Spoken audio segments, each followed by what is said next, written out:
Well guys, the Switch is officially on its way out the door. Presumably by this time next year we'll all be playing our shiny new Switch 2s, twiddling our magnetic Joy-Cons, enjoying PS4 Pro level graphical performance, all while the charging dock farts out Cool Ranch Doritos, if half of the rumors are to be believed. But I can't help but feel a little pang of sadness watching the Switch era come to an end, and I do mean era. The Switch will be 8 years old by the time its replacement hits the shelves. That's a long fucking time, man. It's almost surreal, you know? Like, what a large chunk of life just come and gone, and it went by so fast, like scarily fast. I remember buying my Switch like it was fucking yesterday, and here we are, talking about the next big thing 7.5 years later. Is the rest of my life going to go by this quickly? Am I going to be constantly looking back like what the hell happened as the years go by? Will every Nintendo console generation be a technological reminder that time is the one thing we can never get more of? The average male life expectancy is 76 years. Does that mean I only have like 5 Nintendo consoles left to experience my life before I'm literally ash in an urn sitting on somebody's mantle? Whoa, sorry about that, guys. I'm turning 32 this year and clearly I'm not handling it well. Existential crises aside, I thought it'd be fun to honor the Switch and its many years of service with a top 10 list of my favorite titles on the console. Now bear in mind going into this that these are Switch exclusives only, okay? So you won't be seeing like Hollow Knight or Skyrim on here.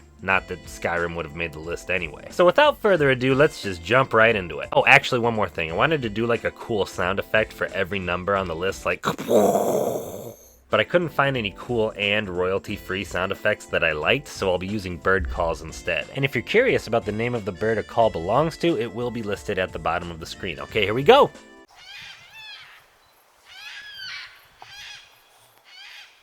Link's Awakening HD. That's right, it's in the top 10. Fuck you. This was a divisive title to say the least. A lot of people were insanely excited for a Link's Awakening remake. It's one of the darlings of the series, and a lot of people did not like the art direction Nintendo chose for the remake. A lot of people didn't like the toyish, diorama-esque aesthetic that the game went for. Obviously, I am not one of those people. Here it is, on the top 10. I loved the art style. I thought it fit the vibe of the game really well. You're in a dream. Spoiler. It's supposed to be surreal and dreamlike, and I think this art style reflects that. Honestly, I'm not 100% convinced that this wasn't a conscious decision by Nintendo, especially because the opening and closing cutscenes, the only parts of the game that Link's actually awake, show a much more traditional art style. Only the events of Koholint are animated this way, and I like that. Not to mention all of the quality of life improvements. Oh my fucking god, I don't have to use my item slots for my sword and shield anymore. Those are mapped to their own buttons, and I'm free to fill my item slots with actual items instead of having at least one constantly containing my sword. Seriously, the OG Link's Awakening and Oracle games, love them. But in those games I spend more time on the item screen than I do actually playing the game. Jesus Christ, maybe that's why I didn't mind the art style so much. They could have drawn this game with Crayola crayons and made Link look like a walking ball sack, and as long as they mapped the sword and shield buttons, I'd have walked away from this game like, yeah, it was a pretty good remake.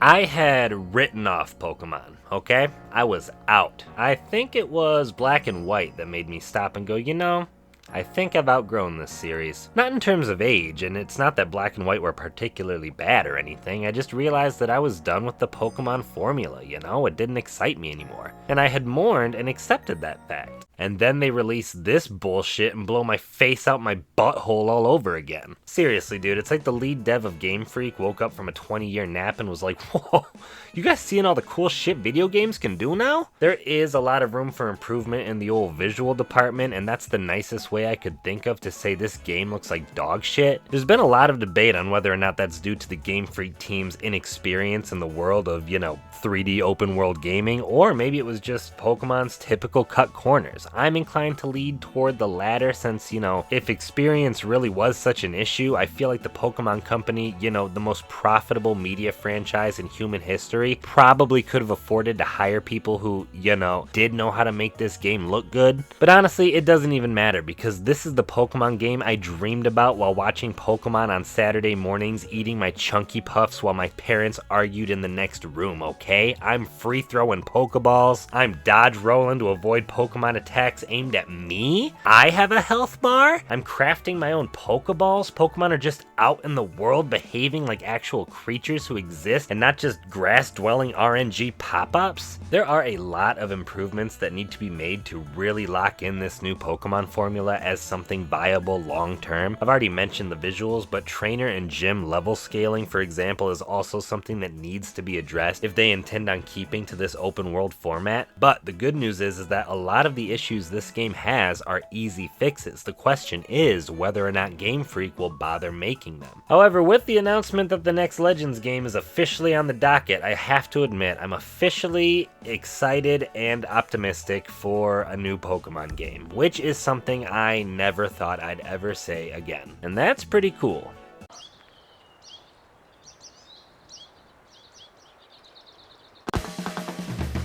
Mario Kart 8 Deluxe has sold 63 million copies as of June 2024, making it the single highest selling Mario game in history. If you total up the sales numbers for Mario 64, Mario Sunshine, Mario Galaxy 2, and Mario Odyssey, you would get 66 million copies. Only 3 million more copies than Mario Kart 8 Deluxe has sold by itself. That is fucking insane. People will not stop buying this game. The Switch could be obsolete for 40 years. Humans could evolve beyond the need for physical bodies and people would still be buying Mario Kart 8 Deluxe on the Switch. And you know what? Good! Fuck you, this is Mario Kart perfected, okay? This is the culmination of over 2 decades of fine-tuning. A Mario Kart game has never felt this good. Fucking over your friends has never felt this good, and there is just so much packed into this game, man. With all the DLC, there are more characters than I will ever use. There are more tracks than I will ever race on, and I love having my Mario Kart Cup runneth over. Honestly, that's probably why we haven't gotten Mario Kart 9 yet. It's not that 8 keeps selling, it's just that, like, where do you go from here, you know? Like, seriously, this game has set the bar so high that Mario Kart 9 is going to have to actually suck you into the game grid like Tron if they don't want to disappoint people.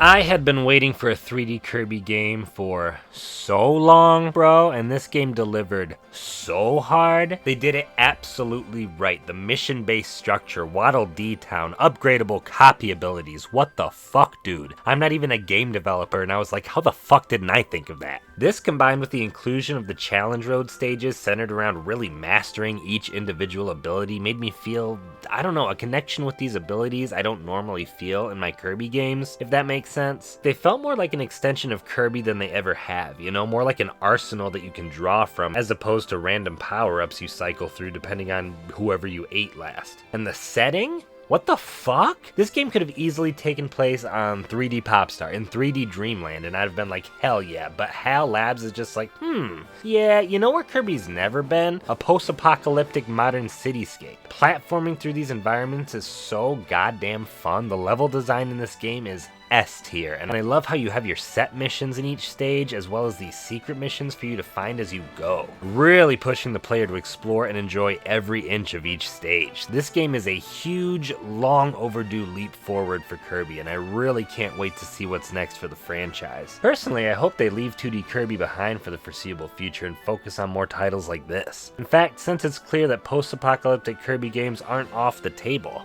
I'm just gonna say it. Mad Max Kirby. Make it happen, Hal.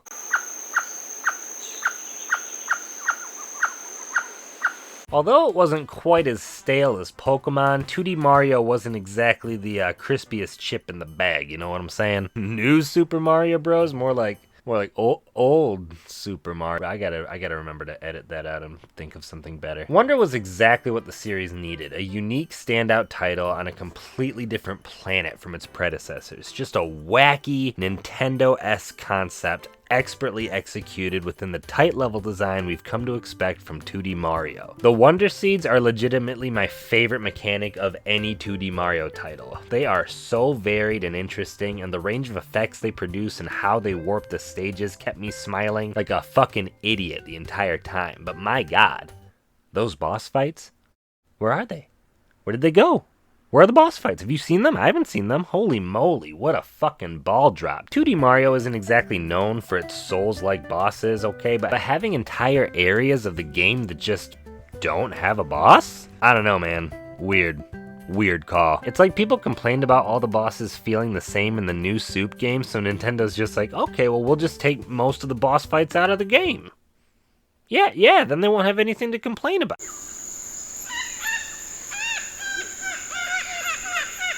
Man, I slept on Bowser's Fury for like a year. I saw the 3D World re-release with its little 3-hour mini game tacked on, and I was like, ooh! Then, you know, everybody's talking about how great it is. I finally pick it up, and it's fucking phenomenal. Mario's so fucking fun to control in this game, and this new format allows for so much experimentation and freedom with the movement and how you get Mario from A to B. The puzzles are as great as ever and presented so well in this complete reimagining of what a 3D Mario game could look like. These guys really said, what if the puzzles were just in the hub world? No, you don't gotta jump into a painting. Everything's just right over there. Just run over to it. Go on, go get it. I truly think this is the future of Mario. Nintendo has so successfully blended the 2D and 3D gameplay here. I love the Galaxy games, but I always felt like they skewed a little too much toward the 2D side of things, you know? Bowser's Fury is the perfect middle ground, the best of both worlds. I don't know what the next 3D Mario is going to look like, but whatever it is, I hope we see some heavy influence from this game, because a full-length game in this style would be a phenomenal final product.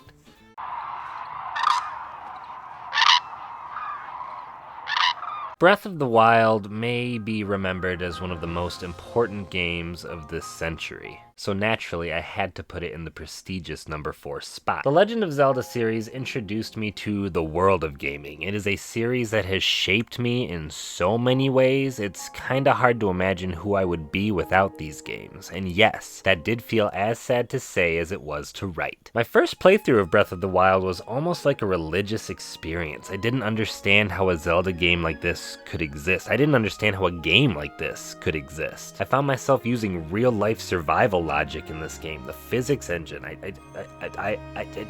don't get it. I don't get it. I don't get this. Over and over, I found myself yelling at my screen, how is this possible? As I struck a bunch of flint with my metal spear in order to burn a field to ashes and create enough of an updraft to carry my glider to the next shrine. I can walk from Gerudo Desert to Zora's Domain without seeing a single loading screen. How the fuck is this game running on the Switch, dude? If you watched my Twilight Princess video, you know I have my problems with this game and its sequel. Narrative cohesion being a big pain point, non-linear dungeon design lacking in charm and difficulty as well. But regardless of whether you love the new Zelda format or are a die-hard traditionalist, you can't deny that this game is a marvel. It is a technological triumph on every level, and whether or not you think it's a great Zelda game, no one can deny that this is a great game, and its impact will be felt throughout the series and the industry for a long time to come. You know, as I've put this list together, a reoccurring theme I've noticed throughout this generation was Nintendo's apparent desire to completely go back to the drawing board on a lot of these long-established series, to completely flip the script on what people expected from these franchises. Arceus, Wonder, Bowser's Fury, Kirby. I feel like Nintendo really took some chances with the Switch, and it all started right here with Breath of the Wild.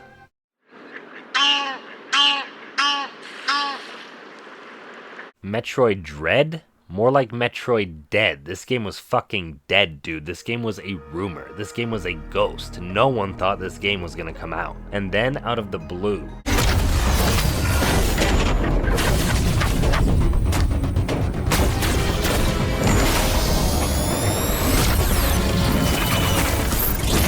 Almost 2 decades after Fusion, the long-awaited 5th installment of the Metroid series not only dropped, but somehow managed to live up to every second of its long-harbored hype. I love this game, dude. I have 100%ed this game so many times. I fucking love Metroid, and this game scratched a 2D Metroid itch that has been smack dab in the middle of my back for a long time. Yeah, it can be a little easy in terms of main story progression. I never really got too lost, and it always kind of gently guides you in the right direction in one way or another, especially if you're paying attention. But I made peace with this kind of thing a long time ago. You know, I know we will never get another Super Metroid. Devs think that the modern gamer is either too dumb or too impatient to put up with that shit in this day and age. But I thought this was a good level of difficulty, a nice balance between Fusion and Super, you know, I'm satisfied by this. Besides, the easy progression is kinda balanced out by the absolute insane shine sparking you will have to do to find everything in this game. Yeah, I don't really mind a few convenient teleporters here and there when I'm doing shit like this in between them.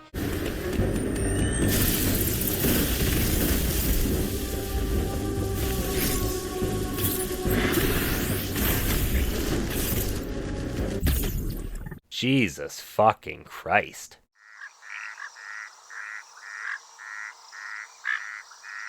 So take everything I said about Breath of the Wild and add "but better" to the end of it. Seriously, if you told me back in 2017 that a sequel to Breath of the Wild would come out that would make that game look like a fucking demo disc, I would have checked you into a mental institution and never spoken to you again. But here I am, flying my flamethrower mounted hover car to the top of this mountain so I can swim through a bunch of rocks. And this shit is still running on the Switch, dude. How the fuck are they doing this? Honestly, anybody still calling this game DLC needs Jesus. I agree the Sky Islands were way too scarce and copy-pasted, especially with how hyped up they were in the promotional material. And yeah, the depths could have been like half the size with the amount of actual stuff there was to do down there. But like, come on! The stuff that there is to do down there is dope as hell. I love stumbling upon a new mine, a Yiga hideout, hidden treasure, finding a coliseum filled with enough Lionels to operate a Walgreens, and finding the stronger, gloom-covered versions of the dungeon bosses down there. This shit blew my mind. The first time I found Muktarok, oh my god, this is the only Zelda game where Link can kill a dungeon boss and literally follow it down to hell just so he can kill it again. Fucking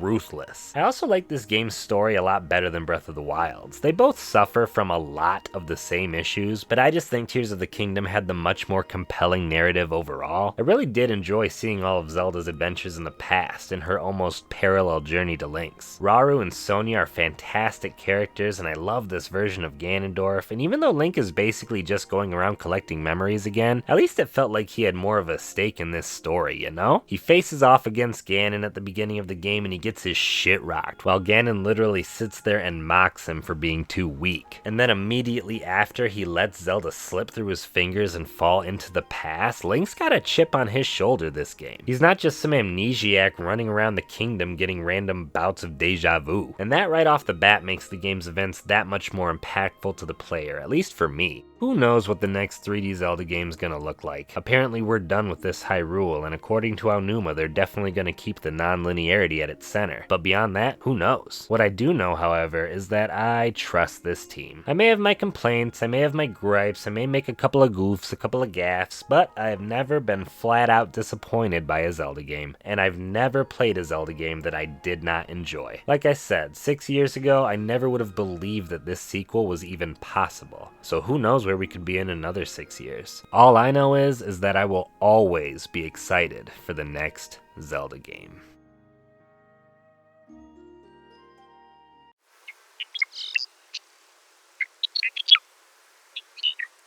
The first time I watched the Super Mario Odyssey trailer, I started crying.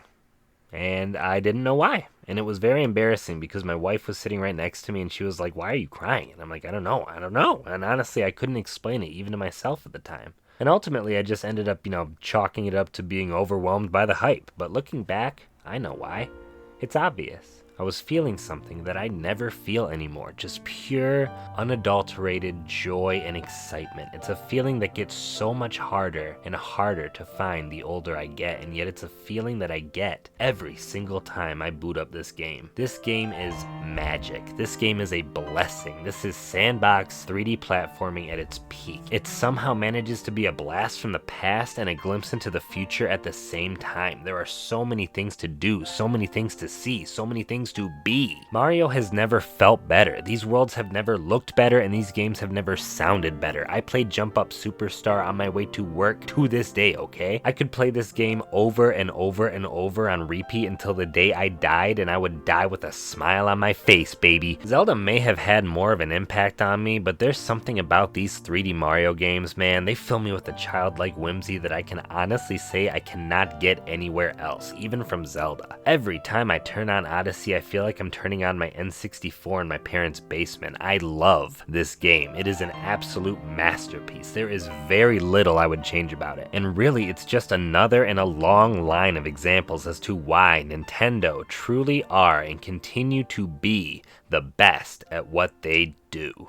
And I guess that was the real point of this video, you know? A chance to look back and reflect on all of these amazing experiences the Switch has brought me. It really was a wild generation, man. I can't remember the last time we got this much quality on one console. I'm as excited as anyone about the next big thing, okay? I love Cool Ranch Doritos as much as the next guy, but it makes me feel weird to think that soon I just won't be playing my Switch anymore, you know? It's like finding out a good friend is moving away. And yes, that felt as sad to say as it was to write. But I don't even care, man. This might be my single favorite Nintendo console of all time. It's an icon. Even more than the Wii, it feels like everybody has a Nintendo Switch. This thing has sold 143.5 million units so far, and it's still selling. That is fucking absurd. Love it or hate it, you can't deny the impact the Switch has left on the gaming culture as a whole. This thing literally made Sony try to glue handles to the PS5, okay? But most importantly, this console made the last 7 years of my life so much more goddamn fun. I think the Switch is going to be remembered as a pivotal moment for Nintendo, one that shapes the output of this company for a very long time. A legacy potentially on par with that of the N64, but for me, I'll always remember the Switch as some of the best fun I have ever had with a console, ever. And with that, I just want to say, thanks Switch, for everything.